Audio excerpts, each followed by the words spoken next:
യാഗത്താൽ പാപത്തിന് എന്നേക്കുമായ പരിഹാരം വരുത്തി. അപ്പോൾ നമ്മൾ മനസ്സിലാക്കണം, പഴയ നിയമം എന്നുള്ളത് നിഴല, പഴയ നിയമത്തിലെ സകല കാര്യങ്ങളും നിഴല, പുതിയ നിയമമാണ് പൊരുള്. അത് വളരെ വ്യക്തതയോടെ എല്ലാ കാര്യങ്ങളിലും ഓരോ വിഷയങ്ങളിലും നമുക്ക് മനസ്സിലാക്കാൻ കഴിയുന്നുണ്ട്. പഴയ നിയമം എന്നുള്ളത് നിഴലും പുതിയ നിയമം എന്നുള്ളത് അതിശ്രേഷ്ഠവും അത് പൊരുളായ കാര്യവുമാണ്. ഇവിടെ ദൈവത്തിന്റെ പരിശുദ്ധാത്മാവ് പറയുന്ന ഒരു കാര്യം, അങ്ങനെ നമുക്ക് വേണ്ടി മനുഷ്യനായ ക്രിസ്തു, അതാണ് അതിന്റെ ശ്രേഷ്ഠത. നമുക്കറിയാം, യേശു കർത്താവ് സ്വർഗത്തിൽ നിന്നും വന്നവന്, പക്ഷെങ്കിൽ ഇപ്പോൾ അവിടുന്ന് ദൈവ സാന്നിധ്യത്തിൽ ആയിരിക്കുന്നത് നമ്മെ നന്നായി ഫസ്റ്റ് ഹാൻഡായിട്ട് നേരിട്ട് നമ്മുടെ അവസ്ഥ എന്തെന്ന് അറിയാൻ കഴിയുന്ന ആ മഹാപുരോഹിതൻ, ഈ ശ്രേഷ്ഠ മഹാപുരോഹിതൻ. പ്രത്യേകിച്ച് ശ്രദ്ധിക്കണം, അവിടെ 14-ാമത്തെ വാക്യം ശ്രദ്ധിച്ചാൽ, ആകയാൽ ദൈവപുത്രനായ യേശു, the human name of Jesus is very purposely used there. യേശുവിന്റെ, യേശു കർത്താവിന്റെ, നമ്മുടെ പൊന്നു കർത്താവിന്റെ ആ മാനുഷിക നാമമാണ് അവിടെ ഉപയോഗിച്ചേക്കുന്നത്. എന്ന് പറഞ്ഞാൽ മനുഷ്യനെ സമ്പൂർണമായും ദൈവ സാന്നിധ്യത്തിൽ റെപ്രസെന്റ് ചെയ്യുവാൻ കഴിവുള്ള, അല്ലെങ്കിൽ അതിന് യോഗ്യനായ ഒരു മഹാപുരോഹിതൻ ദൈവ സാന്നിധ്യത്തിലേക്ക് എന്ത് ചെയ്തു? എന്നേക്കുമായി പ്രവേശിച്ചു. അപ്പോൾ ഈ മഹാപുരോഹിതന്റെ സവിശേഷത എന്താ? ഒന്ന്, അവിടുന്ന് മനുഷ്യനായ ക്രിസ്തുവ. അത് പൗലോസ് ശ്ലീഹ പറയുന്നുണ്ടല്ലോ, മനുഷ്യർക്കും ദൈവത്തിനും മധ്യസ്ഥൻ ഒരുവനേ ഉള്ളൂ. എന്നിട്ട് എങ്ങനെയാ വിശേഷണം? ഒന്നെടുത്ത് വായിക്കാമെങ്കിൽ അത് നന്നായിരിക്കും. മനുഷ്യർക്കും അതായത് ഓക്കെ,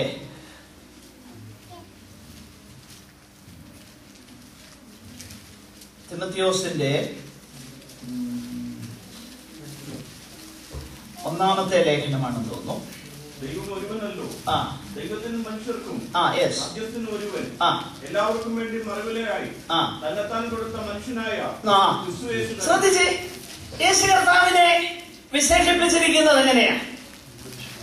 മനുഷ്യനായ ക്രിസ്തു. ഇത് വളരെ ശ്രദ്ധേയമാണ്. മനുഷ്യനായ ക്രിസ്തു. എനിക്കറിയാം, ഇപ്പൊ ഇത് ശരിയായ നിലയിൽ അങ്ങോട്ട് മനസ്സിലായില്ലേ? കൺഫ്യൂഷൻസ് ഒക്കെ ഉണ്ടാകും. അതുകൊണ്ട് ശരിയായി ശ്രദ്ധിക്കണം.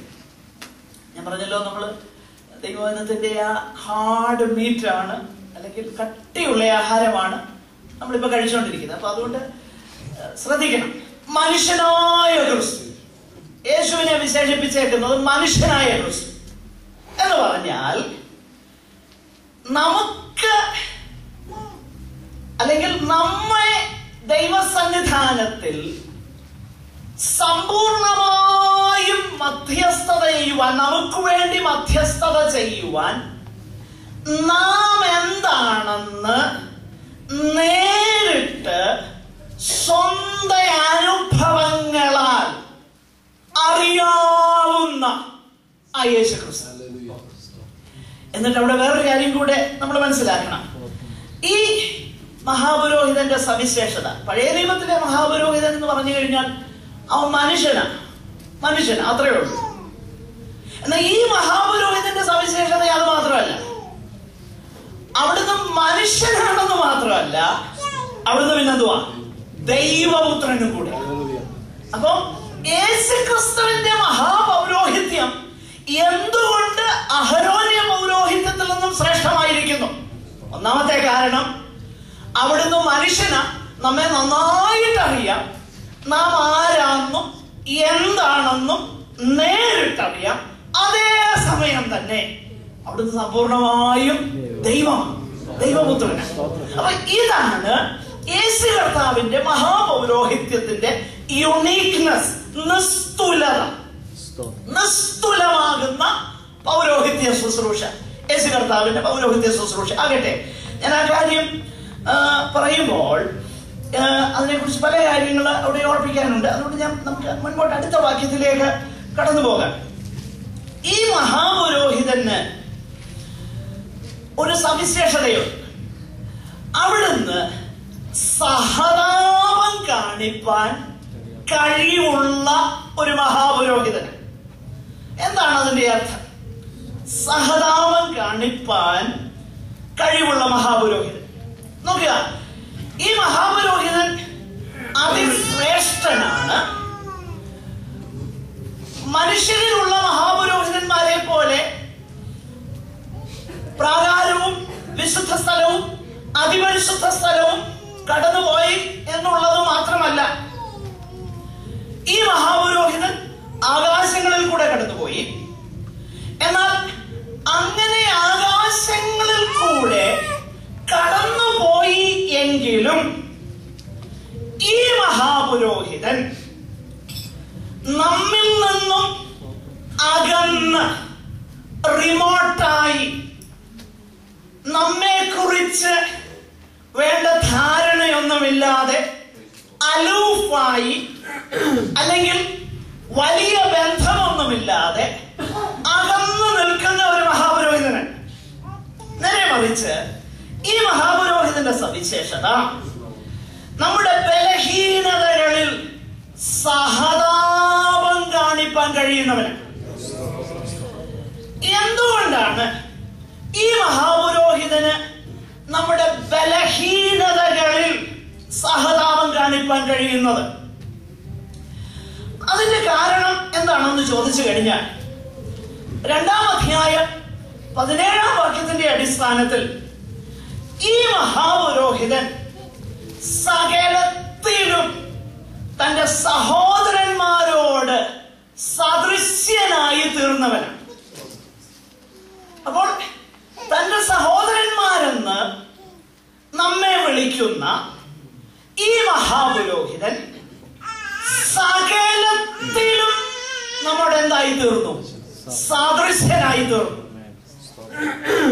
ഇത് വളരെ പ്രാധാന്യമുള്ള ഒരു ചിന്തയാണ്. അതുകൊണ്ട് വളരെ ശ്രദ്ധിക്കണം. സകലത്തിലും നമ്മോട് സദൃശ്യനായി തീർന്നു. എന്താണ് അതിന്റെ അർത്ഥം?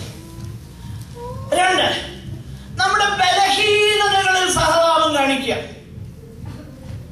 എന്ന് പറഞ്ഞാൽ അതിന്റെ അർത്ഥം എന്താ? 3, പാപമൊഴികെ സകലത്തിലും നമുക്ക് തുല്യമായി പരീക്ഷിക്കപ്പെട്ടു. ഇത് വളരെ അധികം അനേകർക്ക് ആശയക്കുഴപ്പങ്ങൾ ഉണ്ടാക്കിയ സ്റ്റേറ്റ്മെന്റ്സ് ആണ്. അതുകൊണ്ട് അത് വ്യക്തതയോടെ നമ്മൾ മനസ്സിലാക്കണം. ഈ 3 കാര്യങ്ങൾ വളരെ വ്യക്തതയോടെ നമ്മൾ മനസ്സിലാക്കാം. കാരണം ഞാൻ പറഞ്ഞല്ലോ, വിജയകരമായ ക്രിസ്തീയ ജീവിതം നമുക്ക് നയിക്കണമെങ്കിൽ set of rules and regulations നൊയമ്പ് നോക്കുന്നത് പോലെ ചില കാര്യങ്ങൾ ചെയ്തതുകൊണ്ടൊന്നും ജയകരമായി ജീവിപ്പാൻ കഴിയത്തില്ല. പിന്നെ ആരെ നോക്കണം? കർത്താവിനെ നോക്കിയെങ്കിലേ പറ്റൂ. അപ്പൊ അങ്ങനെ കർത്താവിനെ നോക്കുമ്പോൾ നമ്മൾ കാണുന്ന കാര്യങ്ങൾ എന്താ? ഇവിടെ നമ്മൾ വായിക്കുന്നു, നമ്മുടെ ബലഹീനതകളിൽ അവിടുന്ന് സഹതാപം കാണിപ്പാൻ കഴിവുള്ളവനാ. എന്താണ് നമ്മുടെ ബലഹീനത?